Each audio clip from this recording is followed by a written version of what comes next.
नमस्कार जय जगन्नाथ नुआ एक भिडियो रे समस्त को स्वागत। हरिशंकर दर्शन पर आमे आसी पहुँचलु नृसिंहनाथ मंदिर। समय प्राय 4टा बजी तेणु मत जल्दी जल्दी दर्शन करिया को पड़िबो। एही मंदिरटी बरगढ़ जिलार गंधमार्दन पर्वतर पाददेश अवस्थित। पहुँचु पहुँचु मैं गोटे सुंदर मंदिरटे देखिली, किंतु यह मुख्य मंदिर नुहे। मुख्य मंदिर आगो आपण मैंने देखिपारे। मंदिर परिसरटी बहुत बड़ अच्छी आउ बहुत सारा काम भी चली।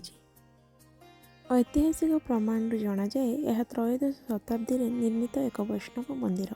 एठारे नृसिंहनाथ पूजा पाती। वर्तमान मु चलिले दर्शन पाई।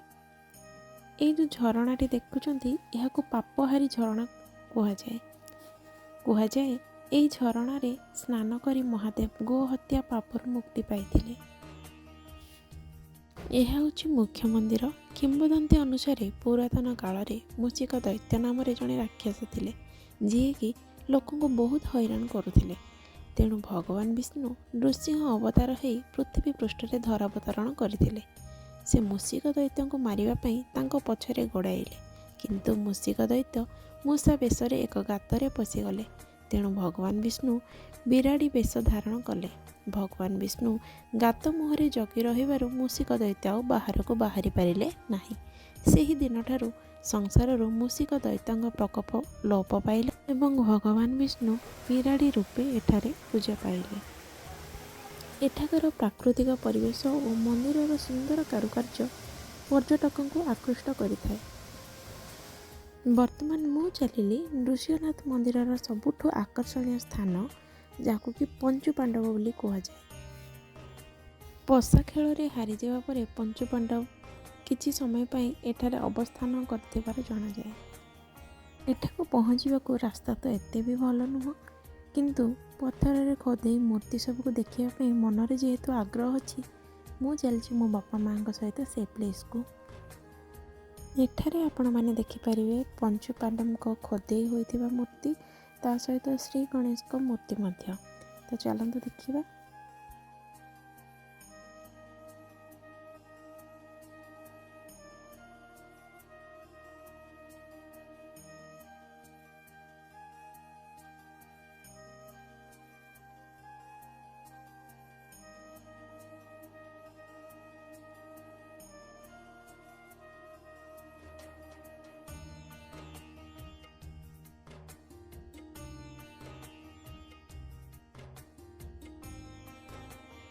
प्रकृतिर शांत परिवेश और तारि मध्य कारुकार्य सतरे बहुत सुंदर लगुच। प्लेसटी आपण मैंने निहाती स्थान को थरे बुलिया आसतु।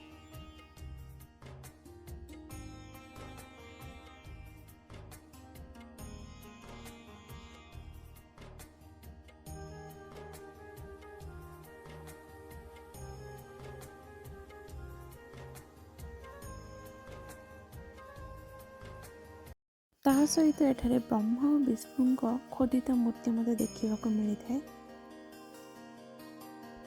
जदि आपण माने केबे नृसिंहनाथ मंदिर आछंती ताहले एई स्थान को आसीबा को जमा भी भूलिबेनी।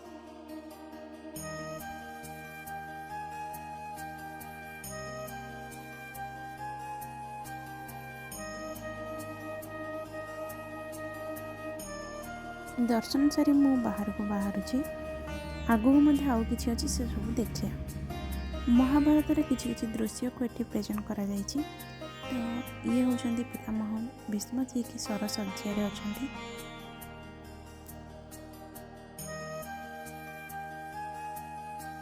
एठारे महाभारत रो अभिमन्यु को कथा को प्रेजेंट करा जायछि।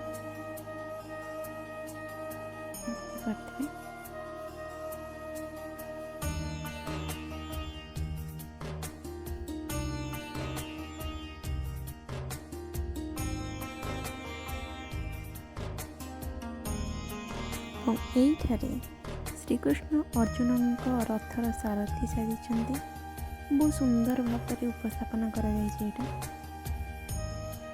पुणी थे आसीगली मुझे मंदिर को। नूतन शैली जदिव तैयारी होती कि मंदिरटा बहुत ही सुंदर लगुच। भी देखी नि समय कम जेहेतु मु बहुत जल्दी जल्दी रे सब दर्शन करछि। ତ ଯେବେ ବି ଆପଣମାନେ ଆସିବେ ହାତରେ ଗୋଟେ ଦିନ ରଖିକି ଆସିବେ, ପୁରା ମନ୍ଦିରଟାକୁ ବୁଲିବେ ଏବଂ ସମସ୍ତ ସ୍ଥାନକୁ ଯିବାକୁ ଚେଷ୍ଟା କରିବେ, ତାହେଲେ ଯାଇକି ମନ୍ଦିରର ଅସଲ ସୌନ୍ଦର୍ଯ୍ୟକୁ ଆପଣମାନେ ଉପଭୋଗ କରିପାରିବେ। ରହିଲି, ଧନ୍ୟବାଦ।